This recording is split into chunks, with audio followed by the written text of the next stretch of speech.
আল্লাহর নবী বলেন, ওই কবরে যদি 3টা প্রশ্নের জবাব দিতে না পারো, জাহান্নামের আগুন কবর ভরে যাবে। আল্লাহ পাক গাইবী আওয়াজ দিয়া বলবেন, রে কবরের মাটি, এই গুনাহগার নাফরমানকে জোরে জোরে চাপ দাও। এমন জোরে চাপ দিবে পাজরের হাড় চুরমার হয়ে যাবে।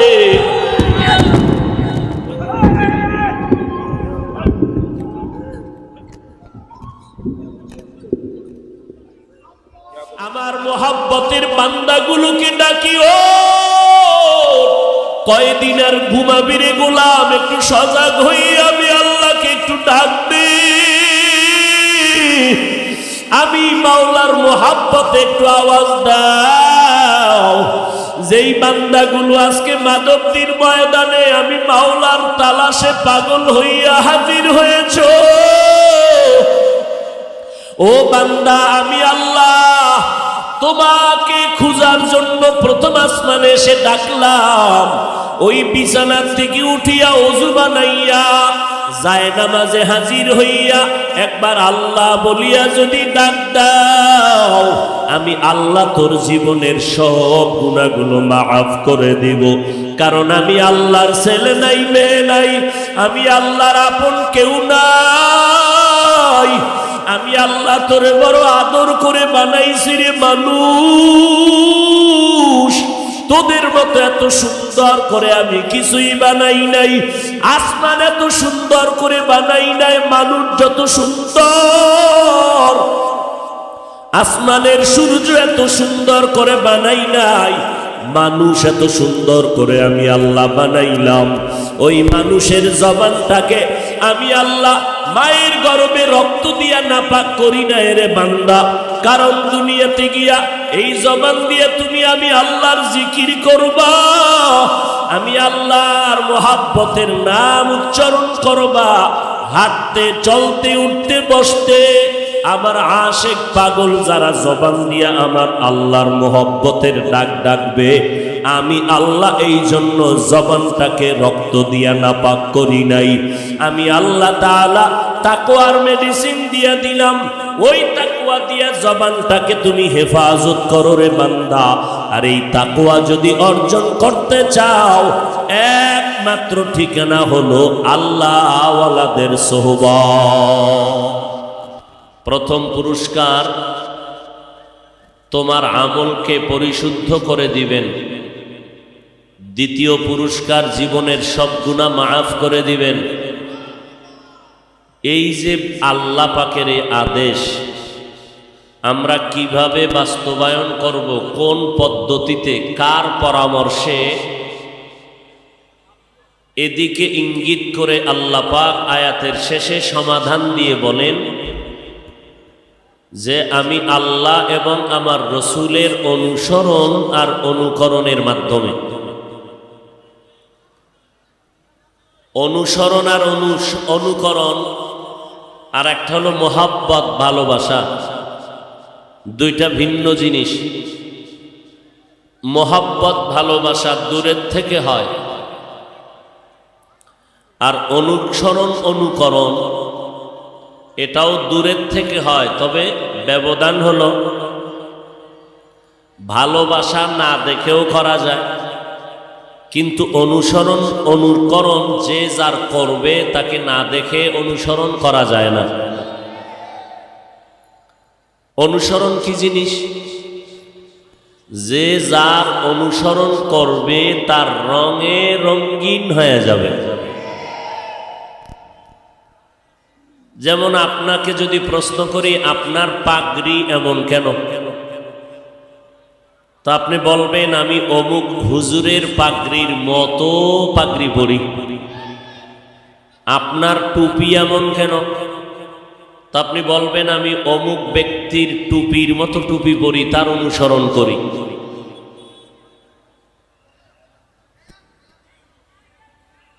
এই অনুসরণের জন্য দেখা শর্ত, না দেখে কোনো অনুসরণ করা যায় না।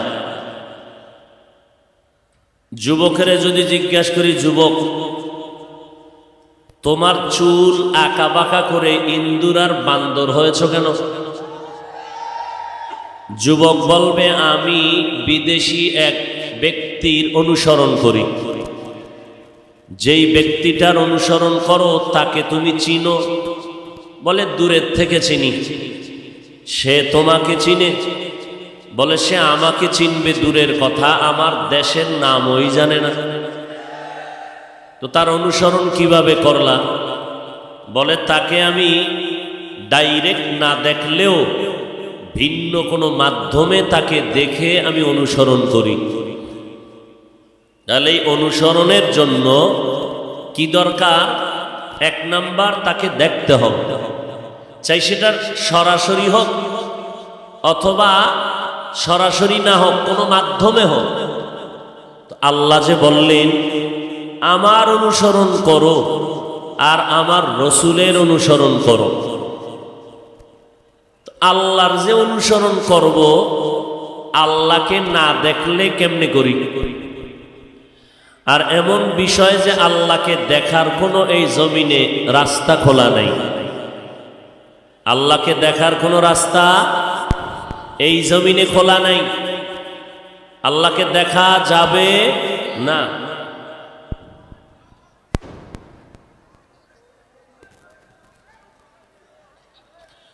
তো আল্লাহকে না দেখে কিভাবে অনুসরণ করি? আবার আল্লাহ বললেন আমার ইতাআত করো। আতিউল্লাহ ওয়া আতিউর রাসূল। আল্লাহ বিভিন্ন আয়াতের মধ্যে বলেন আমার অনুসরণ করো, আমার রসুলের অনুসরণ করো। এই যুবকেরা, আচ্ছা বসার জন্য এরকম চিল্লা পাল্লা করা লাগে? আমার তো মনে হয় বন্ধুর ভেষে কিছু দুশ্মন ঢুকে পড়েছে এই মজলিসকে বিশৃঙ্খলা করার জন্য। এই যুবকেরা, ভালো হইতে বহু সময় লাগে, বেয়াদব হইয়া কপাল ফুটতে 1 সেকেন্ড লাগে না। একটা আওয়াজ দিস না, বরদোয়া নিস না, চুপ করে থাক, কথা বলিস না।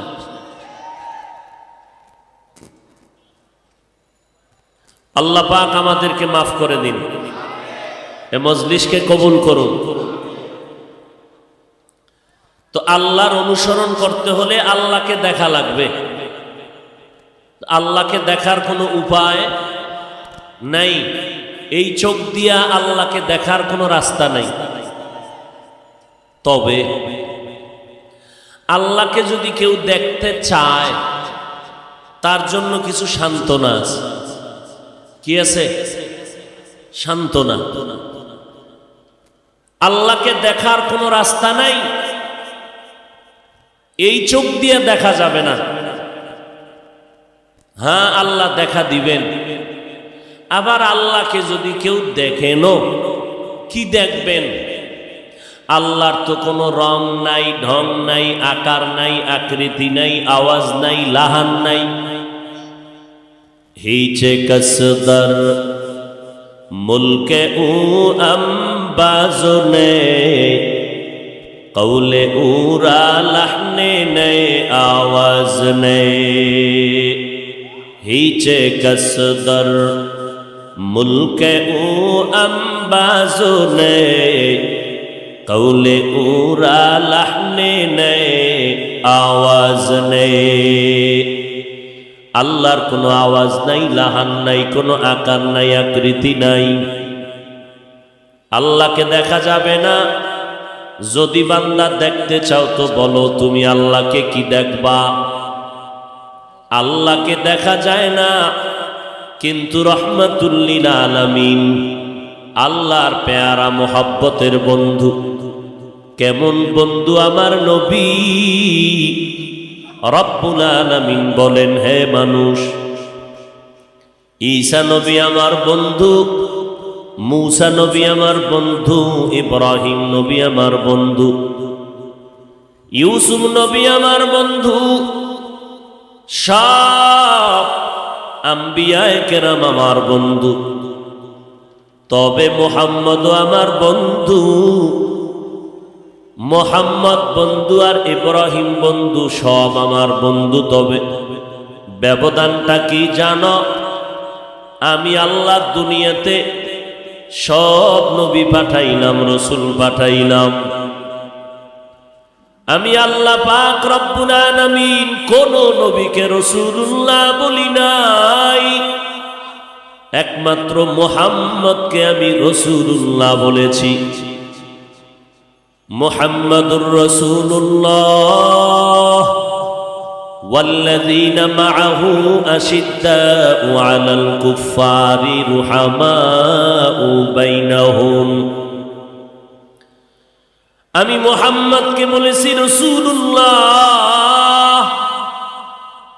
যেমন এই জমিনে যত মসজিদ সব হলো আল্লাহ তাআলার ঘর। আপনাদের মাধবদীর কেন্দ্রীয় মসজিদ কার ঘর? বাইতুল মুকাররম মসজিদ কার ঘর? মক্কা শরীফের মসজিদ কার ঘর? মসজিদে নববীও আমার আল্লাহর ঘর। তবে মক্কার ঘরের এত দাম, বাইতুল মুকাররমের এই দামটা নাই। কারণ আল্লাহ মাধবদীর মসজিদকে বলেন নাই এটা আমার ঘর, ডাইরেক্ট ইশারা করে।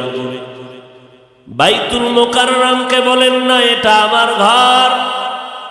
আল্লাহ মক্কার জমিনে এমন একটা ঘরকে বলেছেন বাইতুল্লাহ আমার একটা ঘর। ইন্না আউওয়ালা বাইতিন উযিআ লিন-নাস লাল্লাযী বিবাক্কাতা মুবারাকাও ওয়া হুদান লিল আলামিন। আল্লাহ বলেন আমি পৃথিবী নামক গ্রহ তৈরি করার পর জমিনের মধ্যে প্রথম একটা ঘর আমি আল্লাহ বানাইলাম বাক্কা নগরীতে। এই ঘর ইবাদতের ঘর, এই ঘর আমি বানাইলাম হেদায়েতের ঘর। জগতের হেদায়েতের জন্য এই ঘর আমি নির্মাণ করেছি। এটা ঘুমানোর ঘর না। এই ঘরের দাম এত বেশি কেন? বলে আমি বাইতুল মুকাররমকে বাইতুল্লাহ বলি নাই, আমি শুধু মক্কার এই মসজিদকে বলেছি এটা আমার ঘর বাইতুল্লাহ। কারণ এই ঘরের উপরে আমি রব্বুল আলামিনের মোহাব্বত আর রহমত আর নূরের তাজাল্লি এর ছাদের উপরে অল টাইম অবতীর্ণ হয়। এই জন্য এই ঘরের এত দাম। বান্দা তুমি বাইতুল মুকাররমের মসজিদ এত সুন্দর বানানো, তাকায় থাকবা কোনো সওয়াব হবে না। কিন্তু বাইতুল্লাহর দিকে যদি বান্দা নজর দেও, যতক্ষণ তাকায় থাকবি আমল নামায় সওয়াব লেখা হবে।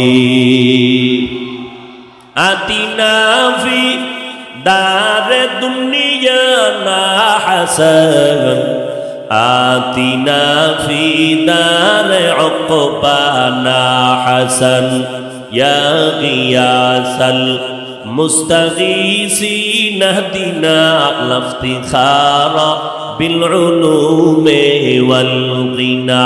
हर गोड़ी देने को तू तैयार है, जो न मांगे उससे तू बेजार है। বাইতুল্লাহর সাথে আল্লাহ শব্দ লাগানো, এই জন্যই ঘরের এত দাম যে ঘরের দিকে তাকায় থাকলে অনেক সওয়াব। ঘরের তাওয়াফ করবা সওয়াব, এক রাকাত নামাজ পড়বা 1 লক্ষ রাকাত নামাজের সওয়াব। ঠিক এই জমিনের মধ্যে আমি আল্লাহ যত নবী রাসূল পাঠাইলাম, কাউকে আমি রাসূলুল্লাহ বলে সম্বোধন করি নাই, মুহাম্মদের করেছি। তার দাম কত জানো? আমার বন্ধু মুহাম্মদ সব নবী পয়গম্বর আমি আল্লাহ পাকের আশিক, আর আমি আল্লাহ নিজেই হলাম মুহাম্মদের আশিক। এ কারণে আমার নবীর দিকে তাকাইলেও সওয়াব। আবার এই জমিনের মধ্যে আমি আল্লাহ একটা কিতাব দান করেছি, এমন সুন্দর কিতাব। তাওরাত নামের কিতাব আমি দিয়েছি, জাবুর নামের কিতাব আমি দান করেছি, ইনজিল নামের কিতাব আমি দিলাম। এই রকম 104 কিতাব দান করেছি। কিন্তু অন্যান্য কিতাবের থেকে কোরআনের দাম অনেক বেশি। বলে কেমন বেশি? বলে আমি তাওরাতকে কিতাবুল্লাহ বলি নাই, আমি ইনজিলকে কিতাবুল্লাহ বলি নাই, আমি কোরআনকে বলেছি কিতাবুল্লাহ, কালামুল্লাহ। তাওরাতকে আমি কালামুল্লাহ বলি নাই, ইনজিলকে কালামুল্লাহ বলি নাই। যদিও আল্লাহর কিতাব, কিন্তু আল্লাহর কালাম না। ইনজিল আল্লাহর কিতাব, তবে আল্লাহর কালাম না। কোরআন আল্লাহর কিতাব শুধু না, এটা আল্লাহ তাআলার কুদরতের আওয়াজ। বান্দা আয়নার দিয়ে তাকাইলে যেমন চেহারা দেখতে পাও, ও দুনিয়ার মানুষ, কলবের ভেতরে যদি আমার আল্লাহ দেখার মতো তামান্না তৈরি করতে চাও, আল্লাহকে দেখার মতো যদি আগ্রহ তোমার অন্তরে তৈরি করো, মাঝে মাঝে আমার জমিনের মধ্যে কিছু নিদর্শন রেখে দিলাম, এগুলো তাকায় দেখ, আমি আল্লাহর কুদরতের ঘেরান পেয়ে যাবি। तू दिल में तू आता है समझ में नहीं आता, तू दिल में तू आता है समझ में नहीं आता, बस जान लिया मैं तेरे पहचानो यही है, बस जान लिया मैं तेरे पहचानो यही है। এরে নবীর উম্মতের দল, আল্লাহ বলেন এই কালামুল্লাহর এত দাম, অন্য কিতাবের এত দাম নাই। বলে কেমন দাম? বলে কোরআনটা খুলিয়া শুধু নজর দিয়া তাকায় থাকবা, তাতেও আমল নামায় সওয়াব। যদি আল্লাহর কোরআন কালামুল্লাহ যদি পড়ো, আলহামদুলিল্লাহ বলো, এক একটা অক্ষরে তোমার আমল নামায় 10টা করে নেক। একটা অক্ষর তুমি পড়বা, 10টা নেক পাইবা। কিন্তু যদি কোনো বান্দা এই আওয়াজ দেয়, কোরআন অর্থ না জেনে পড়লে কোনো লাভ নাই, তুমি দলিল ছাড়া বুঝে নাও লোকটা বড় ভণ্ড।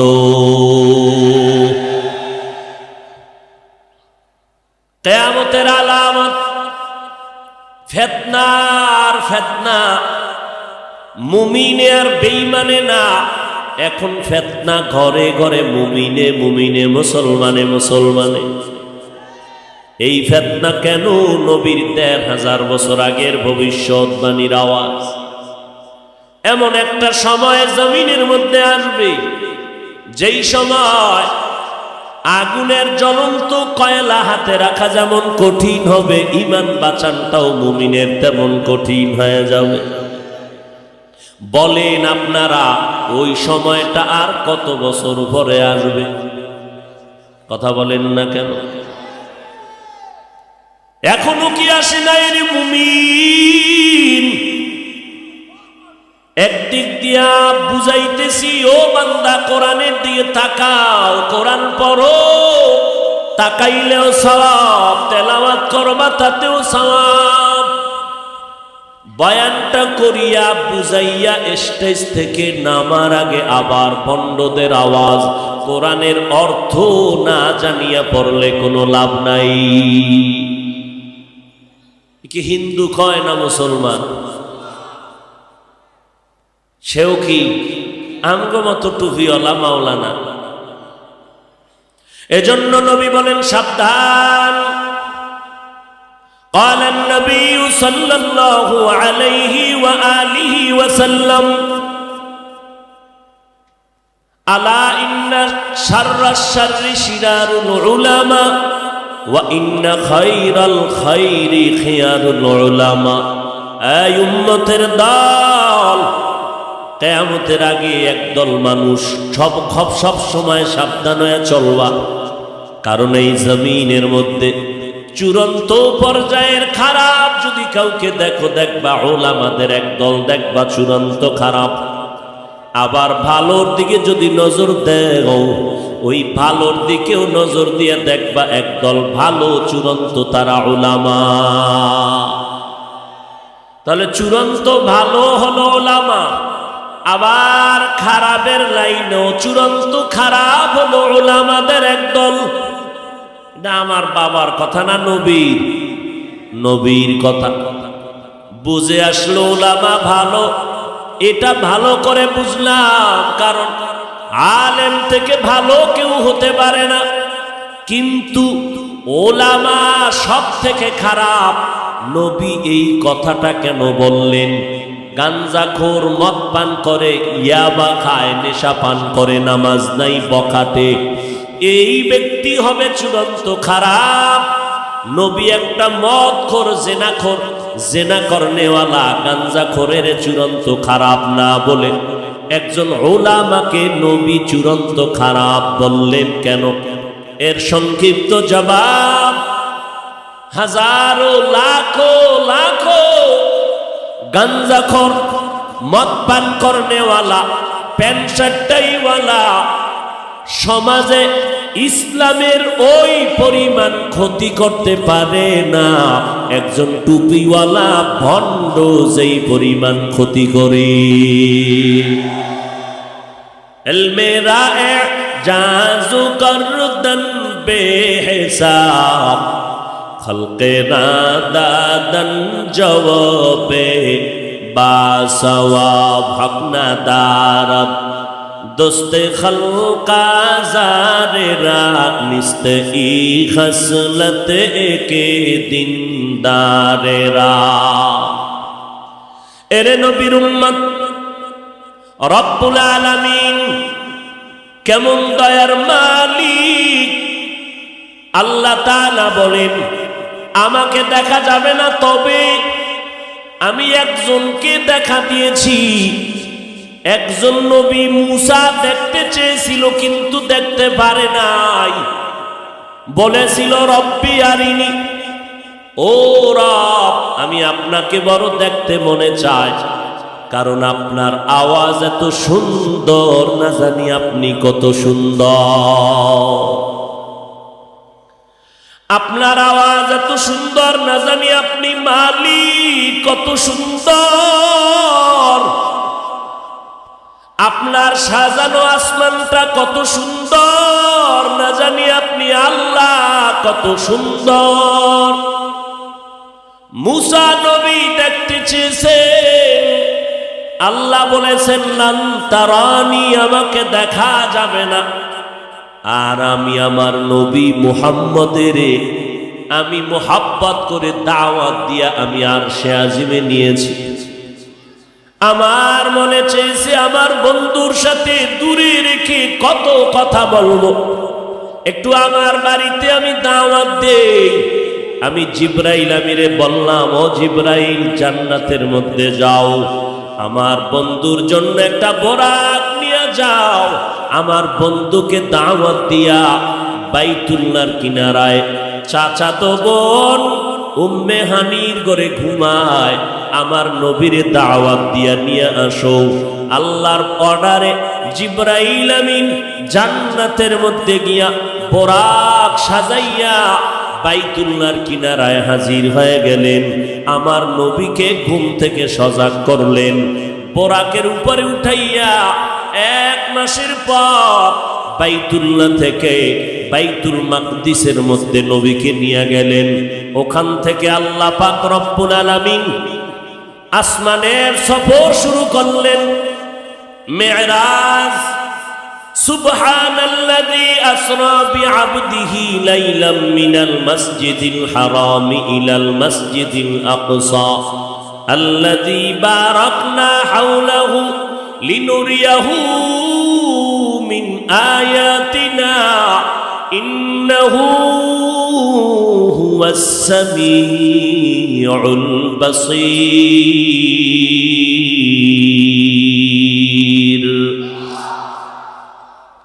আল্লাহ পাক রব্বুল আলামিন বলেন, আমি এমন পবিত্র সত্তা, অসম্ভবটাকে আমি আল্লাহ রাতের সামান্য সময় সম্ভব করে আমার নবীর বাইতুল্লাহ থেকে ডাকলাম।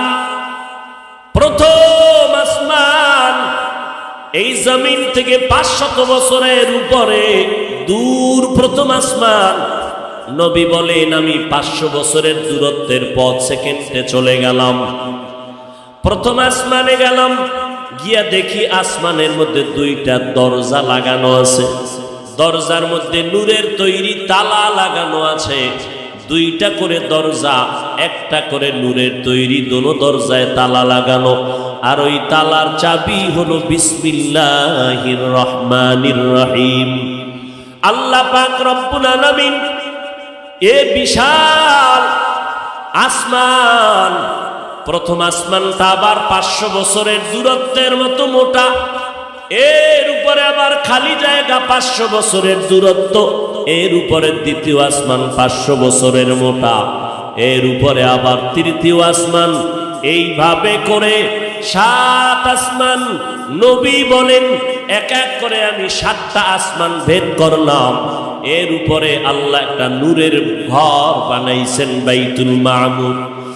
70,000 রহমতের ফেরেশতা ওয়াল টাইম ওই বাইতুল মামুরকে তাওয়াফ করে। একবার যারা সুযোগ পাবে, কিয়ামতের আগে আর কখনো সুযোগ মিলবে না। আল্লাহর নবী বলেন, ওখান থেকে উপরে সিদরাতুল মুনতাহা, একটা বড় বড়ই গাছ, তেলের ড্রামের মতো বড় বড় একটা বড়ই, আর পাতাগুলো হলো হাতির বড় কানের মতো পাতা। নবী বলেন, ওখান থেকে আমি আল্লাহর বাড়িতে রওনা হয়ে গেলাম।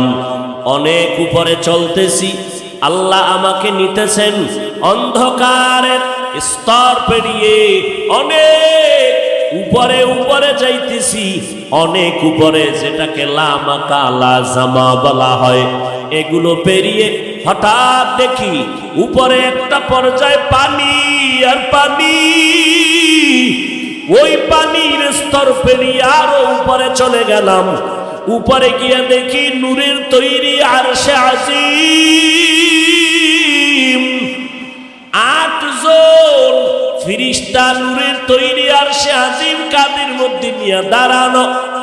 8 জন ফেরেশতার কাঁধে নূরের তৈরি আরশে আজিম, আর এদের পা হলো জমিনের নিচে। আমি রাসূল আরশে আজিমের ভেতরে গেলাম। এর উপরে আবার আল্লাহর কুরসি, ওই কুরসিটাও আল্লাহ পাক 8 জন ফেরেশতার কাঁধে রেখেছেন, আর তাদের পা হলো জমিনের নিচে। কুরসিটা কত বড়! আল্লাহ বলেন, ওয়াসিআ কুরসিয়্যুহুস সামাওয়াতি ওয়াল আরদ। কুরসি এত বড়, আসমান জমিন কুরসিটাকে হ্রাস করে নিচে। রব্বুল আলামিনের আসন হলো সেই কুরসি। আল্লাহ পাক আমার মায়ার নবী, আপনার মায়ার নবী রহমাতুল লিল আলামিনকে সেখানে হাজির করলেন। আলামিন সামান্য সময় আমার নবীকে ওখানে বসাইলেন, আল্লাহর কাছে ডাকলেন। যদিও মনে হয় সামান্য, জানা নাই আল্লাহ কত শত বছর কাটায় দিলেন। আল্লাহর নবী বলেন, এই যে বিশাল সফর করে মেরাজ করে আসলাম, কত সময় লাগছে জানি না, তবে আমি বাইতুল্লাহর কিনারায় ঝমঝম কূপের পানি দিয়া ওযু বানাইয়া যে রওনা হয়ে গেছিলাম, আমি মেরাজ করিয়া আল্লাহর থেকে কথা শেষ করিয়া বাইতুল্লাহ এসে দেখলাম ওযুর পানি এখনো গড়াইয়া পড়তেছে। কাদের কুদরত দারি বার কামাল আন্তা রব্বি আন্তা হাসবি জুল জালাল তুহি কাদের জলিলুল্লাহ জাহাদার বাহর হালে তুহি মেরা নেগাহদার। আল্লাহ পাক রব্বুল আলামিন সাহাবায়ে কেরামের মধ্যে দুই দল হয়ে গেল। কেউ বলেন আল্লাহর নবী যে আল্লাহর বাড়ি গেলেন, আল্লাহকে ডাইরেক্ট দেখিয়া নবী কথা বলে এরপরে আসছেন। কেউ বলেন না, রব্বুল আলামিন পর্দার আড়াল থেকে আমার নবীর সাথে কথা বলেছেন। আমার মায়ার নবী আল্লাহকে দেখলেন। আল্লাহ কেমন? বলে এটা বুঝার জিনিস, বুঝানোর জিনিস না। আল্লাহ একজন আছে, আওয়াজ নাই, কোনো লাহান নাই। আল্লাহ আছে কথা সত্য। আমরা সব সময় আম দুধ কলা দিয়া খানা খাই, একজনে ইলিশ মাছ দিয়া খানা খাইয়া সারাটা দিন বলে এত মজা, এত মজা, এত মজা। একজনে বলে ভাই তুমি বারবার মজা মজা জিকির করো, বলো মজা জিনিসটা লাল না কালো, তার কালার কি? বলে মজা এটা অনুভব করার জিনিস, বুঝাবার কোনো জিনিস না। আমার আল্লাহকে আমার নবী দেখেছেন। আমার আল্লাহ কেমন এটা অনুভব করার জিনিস, বুঝানোর কোনো ভাষা নাই। হিচে কাসদর মুলকে উ বাজনে কৌলে উরা লাহনে নে আওয়াজ নে। তবে আল্লাহকে দেখা না গেল, আল্লাহর কুদরতের কিছু ঘেরান নেওয়ার মতো রাস্তা আল্লাহ রেখেছেন। বলে কেমন? বলে একটু আমার কালাম কোরআনের আয়না খুলিয়া তাকাও, আল্লাহর কুদরতের ঘেরান পাওয়া যায়। বাইতুল্লাহর দিয়ে যদি তাকাও, আল্লাহর কুদরতের ঘেরান পাইবারে মুমিন। আল্লাহওয়ালার সোহবতে যদি যাও, আল্লাহর কুদরতের ঘেরান, ওই আল্লাহর মোহাব্বত যদি চাও, আল্লাহর মোহাব্বত নেওয়ার জন্য বান্দা আমেরিকা যাওয়া লাগবে না, লেবানন লন্ডন যাওয়া লাগবে না। আমার আল্লাহ বলে রে বান্দা, তুই আমি আল্লাহকে যদি তালাশ করো, ও বান্দা কই খুঁজবি? আল্লাহওয়ালারা বলেন মান আরাফা নাফসাহু ফাকাদ আরাফা রাব্বাহ। যেই বান্দা নিজেকে চিনে, সেই বান্দা আমার আল্লাহকেও চিনে ফেলে। আমরা আল্লাহকে চিনি না কেন? নিজেকে চিনি না, এই জন্য আল্লাহকেও চিনি। আমরা নিজেকে চিনি বড় টাকাওয়ালা, আমরা নিজেকে চিনি বড় মাওলানা, আমরা নিজেকে চিনি বড় কোটিপতি, বাড়ি গাড়ির মালিক। কিন্তু না, আমাকে চিনো। বান্দা যে নিজেকে চিনবে সে আল্লাহকে চিনবে।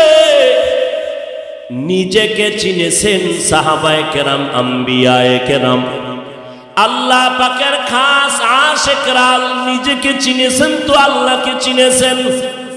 নিজেকে চিনতে গিয়া এতটুকু পর্যায়ে পৌঁছে গেছেন, কি বলেছেন? বলে আমার বাড়ি, আমার টাকা, আমার পয়সা, আমার আমার আমার আমার। আসলে চিন্তা করে দেখলাম আমার তো কিছুই নাই। আমি তো একটা নাপাক পানির থেকে জন্ম, আবার আমি মাটির সাথে বিলীন হয়ে যাব। সব আমার ধ্বংস হয়ে যাবে, বাকি থাকবেন একমাত্র আমার আল্লাহ। আল্লাহ থাকবেন আমার, বাকি আর কেউ না। অতএব আমি বলার অধিকার আমার আল্লাহ। আমি নিজেকে আমি বলতে পারি না, কারণ এই যে আমার বাড়ি, এ বাড়ি তো আমার না। আমি মরে গেলে এর মালিক হবে সন্তানেরা। টাকা পয়সা আমার সঙ্গে যাবে না, তো এগুলো আমার বলে কি লাভ? আমার তো কিছুই না। এজন্য আল্লাহ বলেন ওয়াফি আনফুসিকুম আফালা তুবসিরুন। ও বান্দা, নিজের দিকে ভালো করে গবেষণা করো, আমি আল্লাহর পরিচয় পেয়ে যাইবা। এরে নবীর উম্মতের দল, এত সুন্দর করে তোমাকে আমাকে আল্লাহ বানাইছেন। এক ফোঁটা নাপাক পানির থেকে মায়ের গর্ভে আল্লাহ রেখে কেমন সুন্দর করে বানাইলেন। এত বিশাল আসমান জমিন আল্লাহ বানাইলেন 6 দিন লাগাইয়া। কয়দিন? ফি সিত্তাতি আইয়াম। 6 দিনে আসমান জমিন বানিয়েছেন।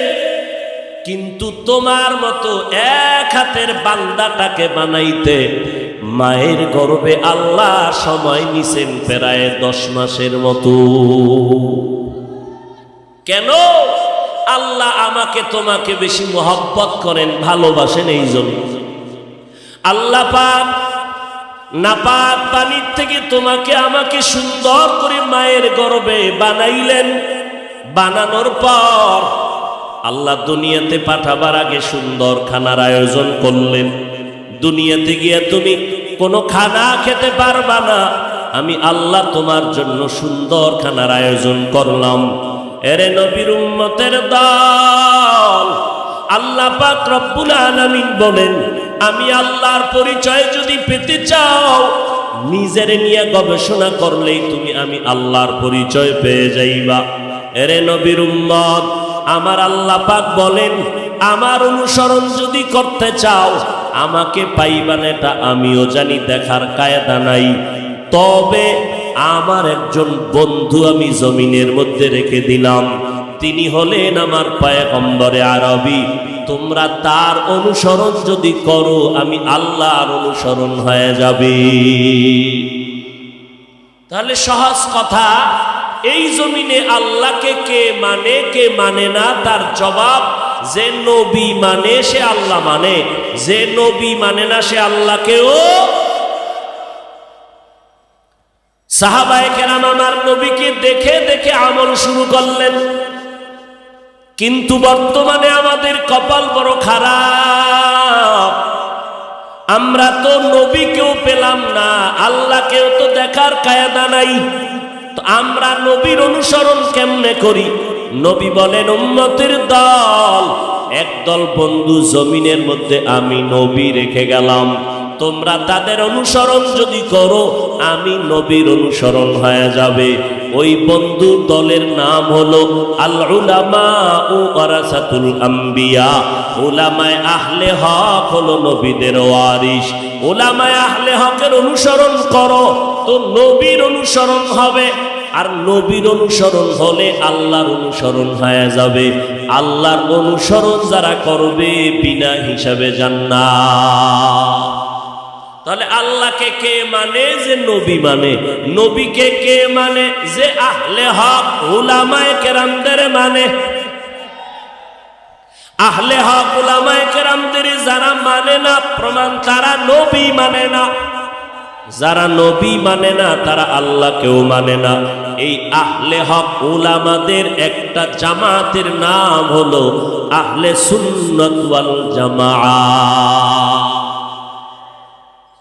এই আহলে হক উলামাদের মিশন দেওবন্দি মিশন, তাবলীগের মিশন, খাঁটি আল্লাহওয়ালাদের মিশন হলো আহলে হক উলামাদের মিশন। বুঝলাম কেমনে?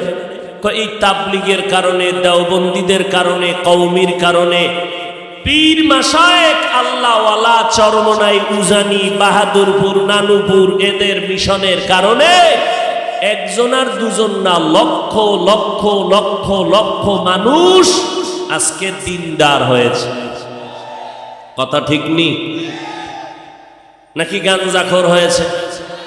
বলেন যে আমাদের এলাকায় চরমনাইয়ের কারণে, উজানির কারণে, তাবলীগের কারণে 13 জন মানুষ গাঞ্জা খায়, হইছে এরকম?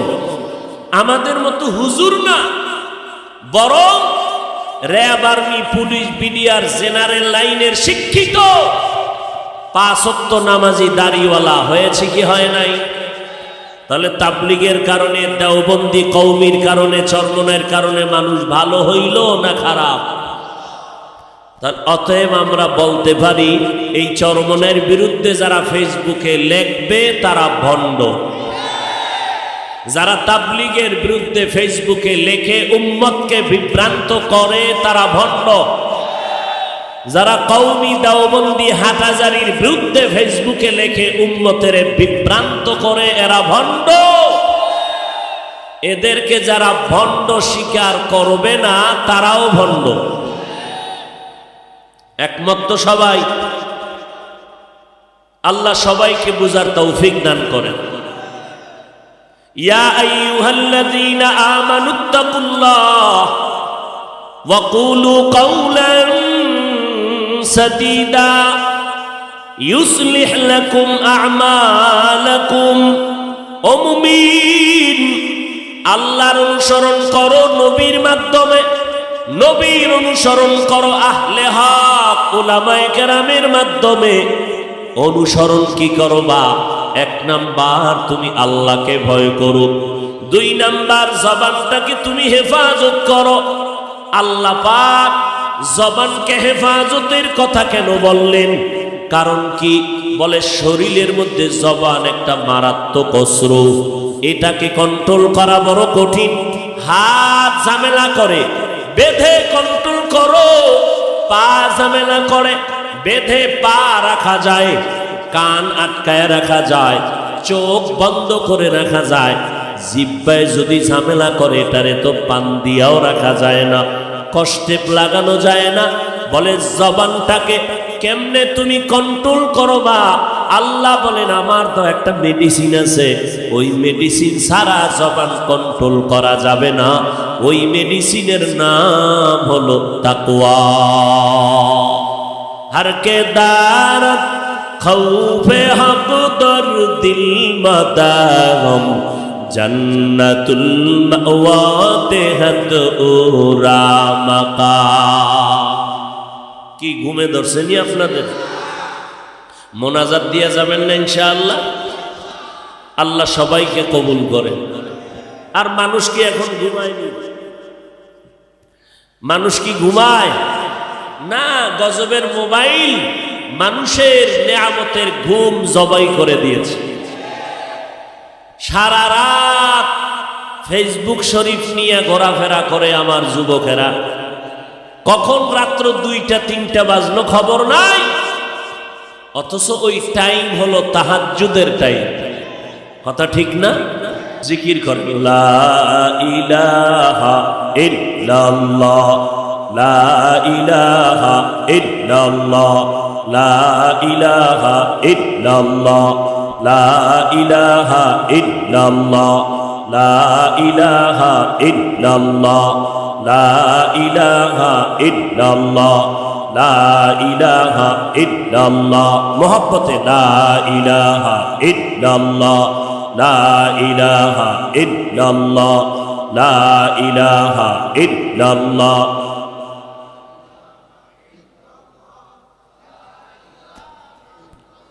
লা ইলাহা